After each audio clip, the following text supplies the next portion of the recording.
Okay, right, cool. I did that same thing again, didn't I? Did that hand thing. Did that on the last video. Anyway, um, yeah. So we've so this is where are we bridge. So this is the bridge series, and we are on video number 4. So this is kind of like the final one, and kind of closing it all off as part of that series. Hopefully, yeah. Hopefully, you have enjoyed them. It does obviously make sense to obviously watch them all together with any kind of series, obviously, to get an understanding as to what the kind of connections there are between them. But there's some extra little, dreams within those as well. That, as I said, individually, it made sense for me just to go through the whole dream rather than just summarising a little snippet of the bridge specific part of the actual video. Anyway. This one should be quicker though. So this one is called Thief in the Night. So this one is such a quality dream. It is so good, such a good dream, and really impressive lessons I felt within that. Again, you'll get that from the previous video, as I've mentioned it several times now, but it is 2 hours long. It's because of it's a very thorough dream. It's a long dream, loads of detail, and then I'm kind of finishing off that series as well because that was the last one in the other series of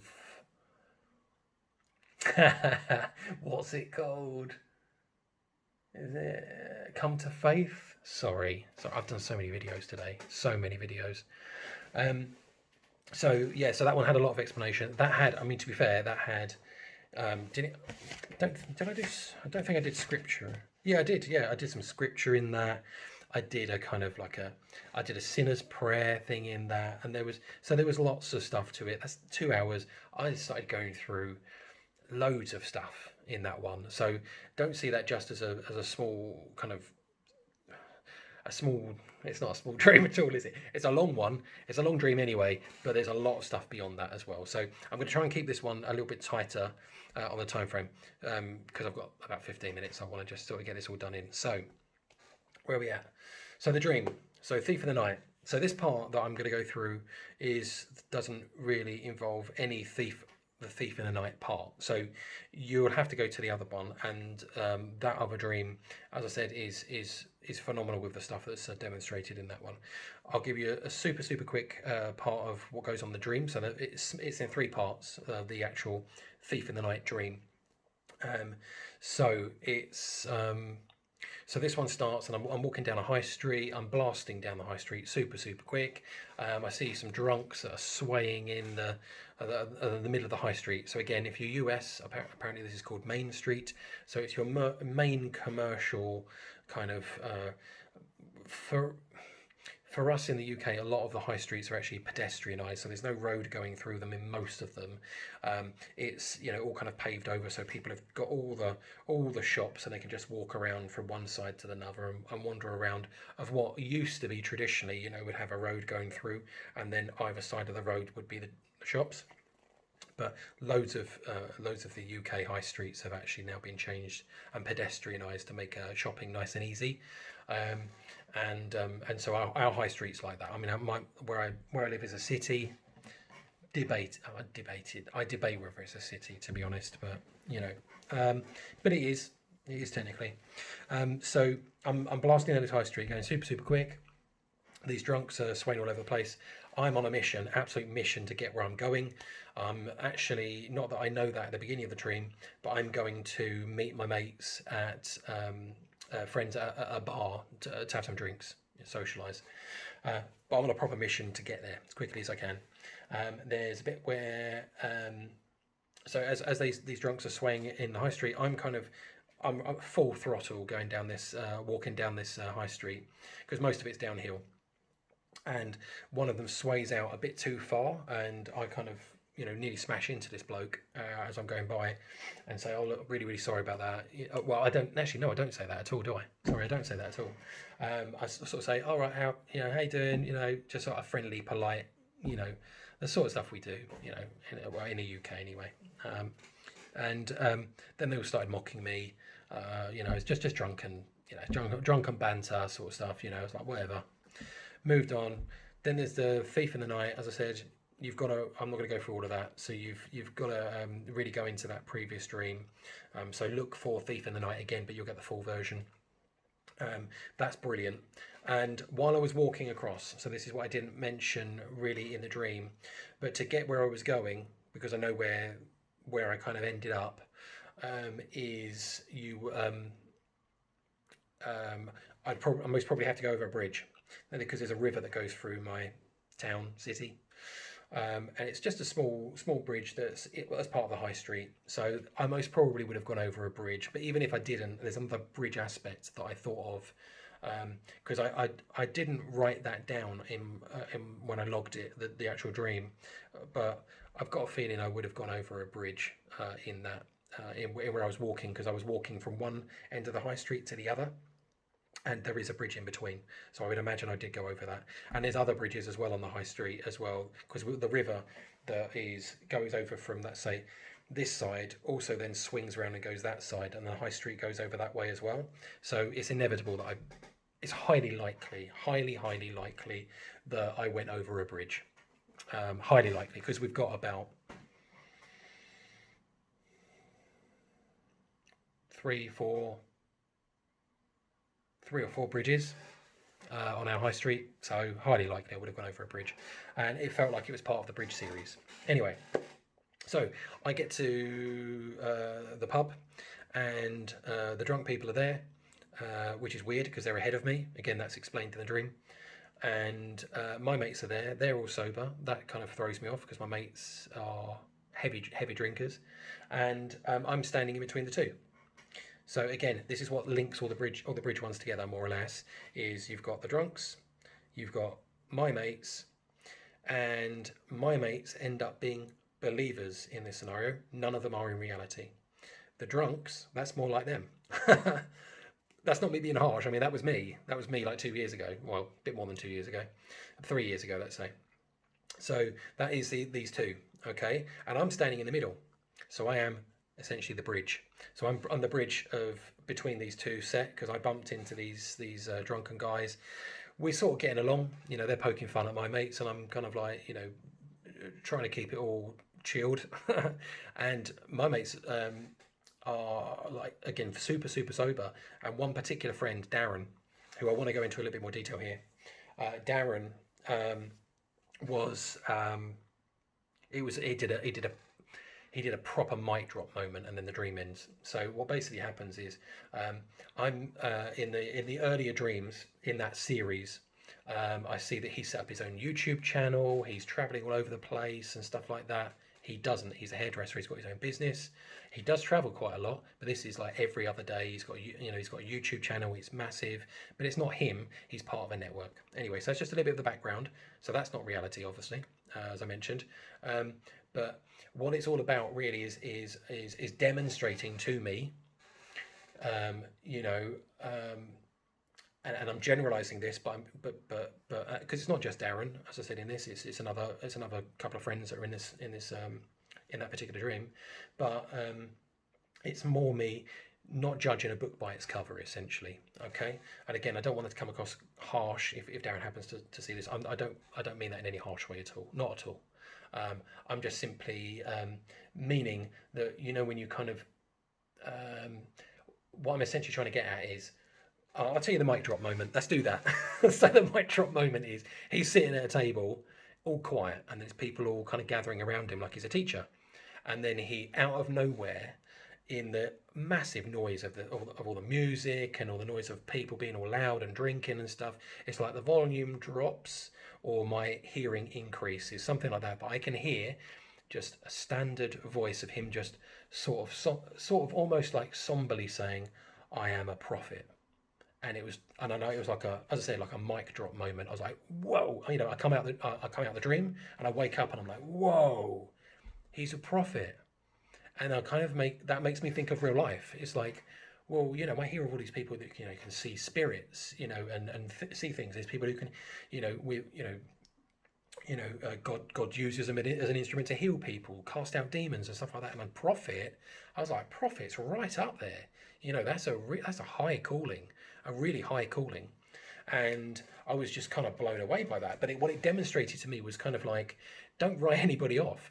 So many people are out there clearly who are not saved, and God has given them gifting. There is a plan for their life, and they're off plan, wildly off plan.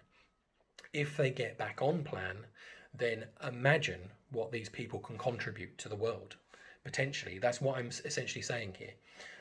Is, you know, you could find out, and I've heard this before. You know, like, imagine if this one person didn't talk to this person, because this person, who the original person spoke to, ended up being like the biggest person in Christianity and converted 1 million people. You know, it's that kind of thing. It's like, you have no idea as to the people that you're talking to and the potential that that person has, and the calling that is actually on their life could be absolutely phenomenal. And so that's what it taught me. That's what it taught me was not to judge. That's not really what I'm saying. It's more a case of, it's the untapped potential. That's really what I wanted to say in the last one, but it just didn't come across. I was just lost in a lot of emotion, and other bits and pieces I wanted to say, and my mind was in a bit of a muddle. And that's really what I wanted to say. So this is what I really want. If Darren's going to watch it, I really wanted to watch this one just to get what I'm saying. Really, that's what I'm saying. Untapped potential, huge potential potentially. And if that is true, as I said, a prophet is like the highest, pretty, in my opinion anyway, one of the absolute highest callings there is out there. Because prophets, we don't really see them anymore. You know, prophets of the Bible were huge. You know, massive personalities, and shaped the Bible. You know, that kind of thing. Obviously, the Bible's never going to have anything added to it. I'm not saying that, but and the bridge aspect, as I said, the bridge for me on all of these things has kind of like multiple parts to it. Essentially, it was like your testimony being a bridge, you know, in that you've got somebody who looks at you and think, oh, here's another Christian. What are you trying to, what you're going to try and sell me this time? You know, do you know what I mean? You know, we get street preachers come up to you, and it's like, oh no, I mean, seriously, mate, I was a druggie. I've been in prison for several years, and then they're kind of like, whoa, okay, I'll listen to this guy because he's down to earth. You know, he's not a guy who's being born into Christianity and stuff like that. Do you know what I mean? And so your testimony is your bridge. That is the thing that really allows you to bridge that gap between what the person that you're meeting, their kind of their own interpretation, their own thoughts they have in their mind as to what a Christian is like, no, that's not it.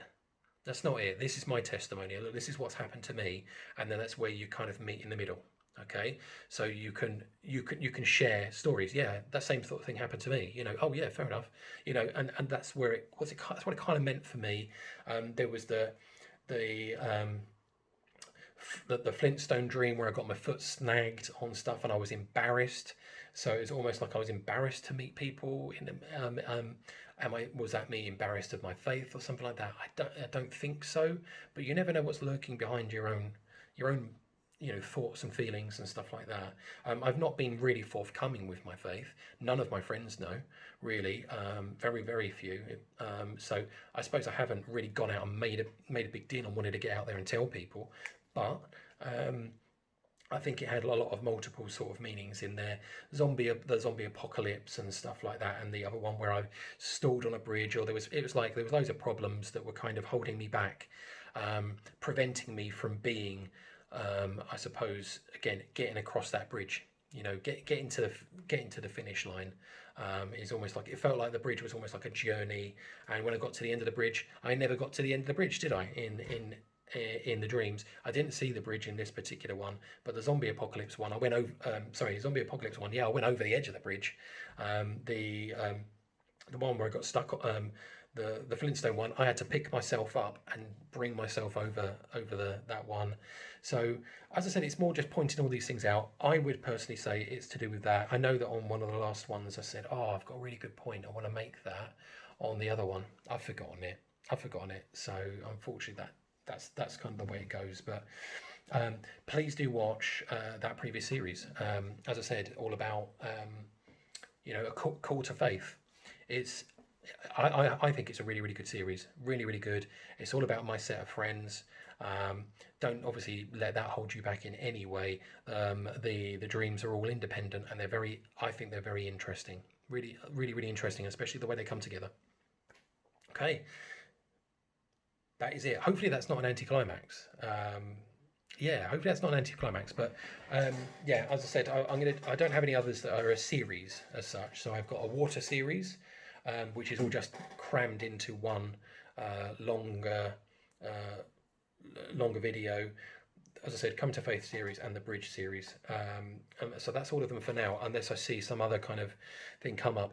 There is something I do want to do actually, which I suppose essentially will be a series, and that's going to be one where I'm going to do loads of stuff about demonic attacks, sleep paralysis, all of these kind of things, because I think there's a lot of stuff out there from the mainstream of what people think that is, but I think the reality is far from that. And I want to share a lot of experiences. That is not going to be the one you want to show kids, because there's going to be some graphic stuff in there. Because the beginning of my journey of being a Christian was pretty heavy going, as far as the kind of attacks I had.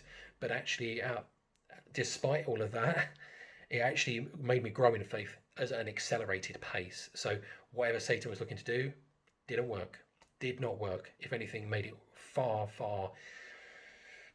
It gave me a strong foundation. Thank you very much. So, and it's made me far more confident. And so I know when these kind of attacks that were happening, because obviously God was allowing them to happen because they had a purpose.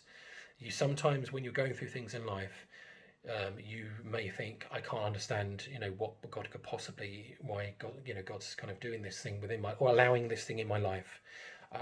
It will have a purpose. It takes time sometimes to see that purpose, but you will see it eventually. If you're going through hard times, it's actually it's to build you up. It's to make you a stronger person for tasks that He has set ahead of time, that you're just going to walk. You're going to move into eventually. You're going to move into these, but you're going to be prepared enough. I don't think God really throws you into stuff until you're prepared to do so. I've been holding off these dreams, bearing in mind 2.5 years. I'm now up to over 30 dreams I think I've been putting on there, which I've done in like 2 weeks. I've just gone flat out. So hopefully, as I said, hopefully it was interesting, and I'm going to get some more interesting stuff obviously for you to view. Okay, thanks for your time, and I'll see you again soon.